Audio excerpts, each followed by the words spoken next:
I know what you're going to talk about. Numbers 31, 15 to 18. Is that one of them? Yes. Oh, gee, I'm shocked. Numbers 31, 15, 18. The other one is 1 Samuel 15, 3, right? Yes. Wow! Oh my goodness! I've never heard those verses before. Maybe you've heard them a lot, but I've answered them 5 million times. Hi, welcome back to this channel. In this video, Sam Shamoun debates female Muslim as Sam Shamoun leaves female Muslim speechless and shocked, as she found out this truth about the Quran. Let's watch the video. What's up, Blake? Oh, you are a Muslim. I thought, why is your name Blake? This is a fake name. I use the same that's name. fine. That's fine. Go ahead. I just had to make sure you're kosher. I'll try to be as brief as possible, but I've been kind of collecting questions I wanted to ask you before, because I wanted to be prepared. I've been watching a lot of lives and where Muslims and Christians are debating. Yes. They keep bringing up verses from the Old Testament, and some of them are kind of similar to Islam, and some of them, which I'm gonna ask you about, Islam seems more moral than those verses. If it sounds more moral than those verses, then Muhammad is in hell because he confirmed the Old Testament. I know what you're going to talk about. Numbers 31, 15 to 18. Is that one of them? Yes. Oh, gee, I'm shocked. Numbers 31, 15, 18. The other one is 1 Samuel 15, 3, right? Yes. Wow! Oh my goodness! I've never heard those verses before. Maybe you've heard them a lot, but I've answered them 5 million times. I'm in my early 20s, so I literally just started learning about religion and so on. So yeah. I know I've answered a million times, but sister, before I answer, you understand if you're still a Muslimah to attack these passages? I'm just saying, if you're an atheist, agnostic, I'd answer you a different way. I will answer you, but I just want to show you, if you are a Muslimah and if these passages are immoral and inhumane, you have to renounce Muhammad and stop following Islam and become an agnostic. As I did in the debate with Daniel Hakikachu and Ijaz Ahmed, the Quran says that these verses, Numbers 31, 15, 18, Deuteronomy 20, verses 1 to 20, which is even alluded to by Muhammad in Sahih Bukhari, and it's alluded to in chapter 5 of the Quran, verses 20 to 26, that Allah ordered Musa to do this. That's in your Quran. So I'm trying to figure out, do you agree with your Quran that what Musa did, Numbers 31, was from Allah or no? Can you show me? Oh yeah, very, very easy. I'll be more than happy. O my people, remember Allah's favor unto you, how He placed among you prophets, and He made you kings, and gave you that which He gave not to any of His creatures. O my people, go into the Holy Land, which Allah hath ordained for you. Turn not in flight, for surely ye turn back as losers. They said, O Moses, lo, a giant people dwell therein. That's the Canaanites, the Amorites. We go not in till they go forth from thence. When they go forth from thence, then we will enter. Not till then. Let them leave, we'll enter. Then out spake two of those who feared their Lord, men unto whom Allah had been gracious. Now, if you don't know the Old Testament, you don't know what this is talking about. This is Numbers chapter 13 and 14. And the two men are Caleb and Joshua. Enter into upon them by the gate, for if ye enter by it, lo, you will be victorious. So put your trust in Allah if you are indeed believers. They said, O Moses, we will never enter the land while they're in it. So go thou, you go, and thy Lord, you go fight them. We will sit here. He said, my Lord, I have control of none but myself and my brother. So distinguish between us and the wrongdoing folk. Their Lord said, for this the land will surely be forbidden them for 40 years, that they'll wander in the earth bewildered. So grieve not over the wrongdoing folk. This is referring to Numbers chapter 13 and 14, where the 12 spies went to Canaan and saw giants. They came back and told the Israelites, there are giants there. They got afraid, said, we're not going to fight. We're not going to enter and wipe them out. Joshua and Caleb said, don't be afraid, go. They said, no. I goes, all right, then you're going to now stay in the desert for 40 years. So my first question to you is, the Quran says, Allah ordered Moses to enter Canaan and wipe out everything that breathes. Was Allah right? I still don't see the specific part where Allah said. I'm going to send you God logic.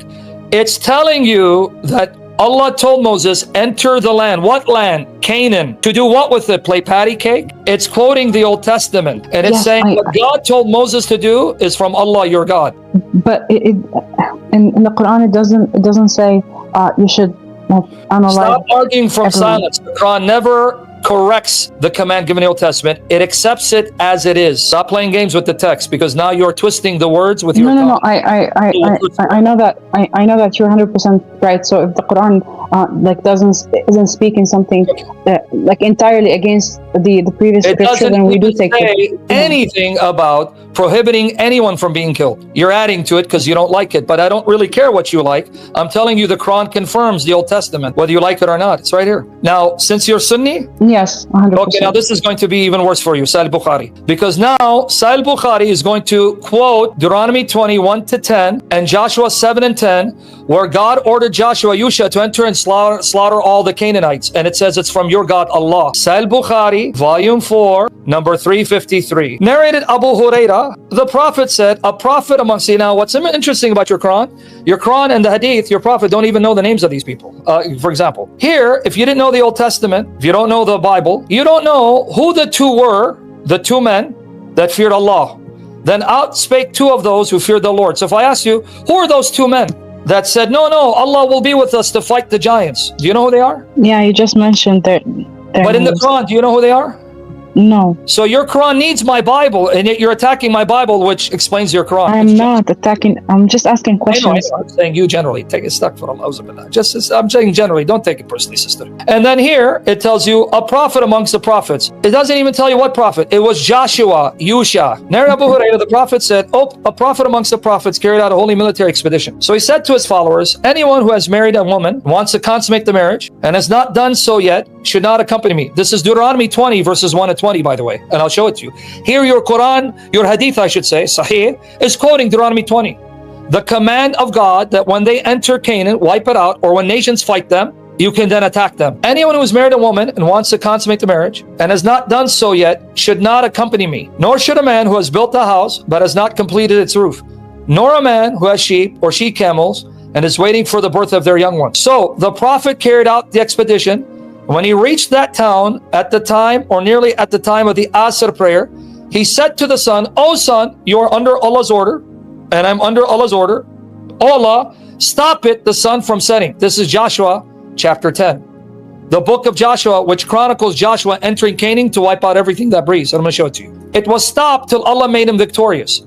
Then he collected the booty, and the fire came to burn it, but it did not burn it. He said to his men, some of you have stolen something from the booty. So one man from every tribe should give me a pledge of allegiance by shaking hands with me. Now this is referring to Joshua 7. They did so, and the hand of a man got stuck over the hand of their prophet. Then that prophet said to the man, the theft has been committed by your people. So all the persons of your tribe should give me the pledge of allegiance by shaking hands with me. The hands of 2 or 3 men got stuck over the hand of their prophet. Again, doesn't tell you who it is, it's Joshua. And he said, you have committed the theft. Then they brought a head of gold like the head of a cow and put it there. The fire came and consumed the booty. The prophet added, then Allah saw our weakness and disability, so he made booty legal for us. He just quoted your prophet, Deuteronomy 20, verses 1 to 9, and Joshua entering Canaan to wipe out the Canaanites, Joshua 7 and 10. And your prophet said, these were ordered by Allah. And let me show you the story about the son. He said to the son, oh son, you're under Allah's order, and I'm under Allah's order. Oh Allah, stop it from setting. It was stopped till Allah made him victorious. Now let's see what he's quoting. The day the Lord, Joshua 10, delivered the Amorites over to the Israelites, Joshua prayed to the Lord before Israel, O sun, stand still over Gibeon, O moon, over the valley of Jalon. The sun stood still, and the moon stood motionless while the nation took vengeance on its enemies. The event is recorded in the scroll of the upright one. The sun stood motionless in the middle of the sky and did not set for about a full day. There has not been a day like it before or since. The Lord listened to a human being, for the Lord fought for Israel. According to Muhammad, that's your Allah. Then Joshua and all Israel returned to the camp at Gilgal. Your prophet said this was Allah who obeyed Yusha. In case you missed it, so you don't say, no, brother. No, it doesn't say that. Oh, yep. So the prophet carried out the expedition, and when he reached that town at the time, or nearly of the time of Asr, he said to the son, O son, you're under Allah's order, and I'm under Allah's order. O Allah, stop it, the sun from setting. It was stopped. So why did Allah order Joshua and Moses to slaughter men, women, and children? Can you explain that to me? Well, I was saying that if Allah said something, then it should happen. Like, we shouldn't question that. So why were you questioning the Old Testament? Because the Muhammad said, Numbers 31, 15, 18, your God ordered it. So why were you questioning it? Okay, that is a good question. I want to hear what you just said. You just said, if Allah ordered it, no one should question it. So why did you question it? Because you came to question it. But now that I showed you, your Allah ordered it, now, Allahu Alam. So why were you questioning it? I wasn't saying Allahu Alam. No, I'm saying Allahu Alam. Allah knows, because that's what you said. If Allah ordered it, we shouldn't question it, because Allah knows best. So why did you question it? Yeah, I did not link. So I did study some of that hadith that you just brought up about the sun and so on, but I did not link like both, like with those verses. Well, So let me show you the other one that's going to make it harder for you. You see here it says, a prophet amongst the prophets carried out a holy military expedition. So he said to his followers, anyone who has married a woman and wants to consummate the marriage and has not done so yet should not accompany me. Nor should a man who has built a house but has not completed its roof, nor a man who has sheep or she camels is waiting for the birth of her young ones. Now let me show you where this is from. Deuteronomy 20. When you go to war against your enemies and see chariotry and troops who outnumber you, do not be afraid of them. For the Lord your God, who brought you up out of the land of Egypt, is with you. As you move forward for battle, the priests will approach and say to the soldiers, listen, Israel, today you're moving forward to do battle with your enemies. Do not be faint-hearted, do not fear and tremble or be terrified because of them. For the Lord your God goes with you to fight on your behalf against your enemies to give you victory. Moreover, the officers are to say to the troops, who among you has built a new house? Ah, sound familiar? And not dedicated. He may go home, lest he die in the battle and someone else dedicated. Or who among you has planted a vineyard and benefited from it? He may go home, lest he die in a battle and someone else benefit from it. Or who among you has become engaged woman, but has not married her? He may go home, lest he die in battle and someone else marry her. In addition, the officers are to say to the troops, who among you is afraid and faint-hearted? He may go home, so that he will not make his fellow soldier's heart as fearful as his own. Then when the officers have finished speaking, they must appoint unit commanders to lead the troops. Wow, wait, hold on. We read this in Sahih Bukhari. Anyone who has married a woman and wants to consummate marriage and has not done so yet should not accompany me. Nor should a man who's built a house but has not completed its roof, nor a man who has sheep or camels and is waiting for the birth of her young ones. So your prophet confirmed Deuteronomy 20 as being from Allah. So what's your problem with it again? If you want to hear the wisdom in God ordering this, I've done many sessions on this. 1 Samuel 15:3. Look what popped up. Sam Shamoun, violence in the Old Testament, Adam seeker. Your Quran says when Allah flooded the people of Nuh, or when he destroyed Sodom and Gomorrah, did he leave anyone to survive? he left only the believers. What believer? Yeah, that was only Noah, right? He entered the ark. Everyone else? Yeah, they were unalive. So hold on. When Allah flooded the people of Nuh, were there children? Likely and logically, yes. Were there animals? 100% yes. So how come when the Quran talks about Allah destroying everything, even infants and animals, Muslims have no problem? Not saying you Muslims, but when we read the Bible and God orders, let's say, people to be wiped out, oh, astaghfirullah, this is evil. What about Sodom and Gomorrah? The Quran says Allah destroyed the people of Lutti, right? Because of their sin, right? Yeah. And when he destroyed the place, the only ones that survived was Lut and his children, and even his wife died, right? Yeah. In Sodom and Gomorrah, were there infants, babies?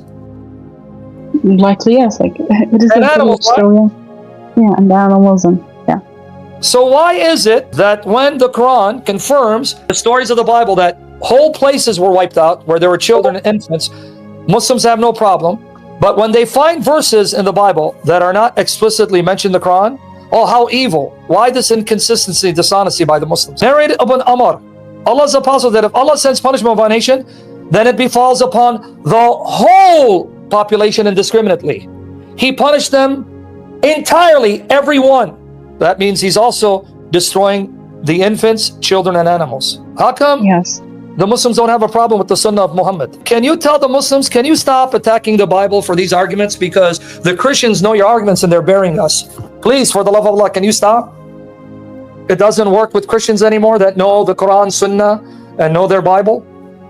Can you tell them that for me? Say, Sam Shamoun gave me a message for you Muslims. Please do not challenge Sam Shamoun on the Old Testament wars and violence, because he knows your Quran and Sunnah, and he knows the concept Bible. You're going to embarrass the Ummah. Leave it alone. Don't mention it anymore. Welcome back, guys. I believe you were able to learn something new from this video. Numbers 31:15 to 18 and 1 Samuel 15 verse 3. These passages in the Old Testament describe instances where God commanded the Israelites to engage in acts of war, including the destruction of entire populations. Some Muslims use these verses to question the morality of the Bible compared to Islamic teachings. Sam Shamoun argues that the Quran endorses these events because it does not contradict them and even recounts similar stories, e.g., Moses being commanded to lead the Israelites into Canaan, as in Numbers 13 to 14. Specific Quranic verses, Surah 5:20 to 26, are cited to show this confirmation. Sam Shamoun highlights that Muhammad acknowledged these Old Testament stories as divinely inspired, reinforcing their validity within Islam. Sam Shamoun also points out that if Muslims believe Allah knows best, they shouldn't criticize biblical commands that the Quran validates. The Muslim lady seems to struggle with reconciling her initial moral objections to the Bible with her belief in the Quran. Thank you for watching, and we will love to see you in our next video.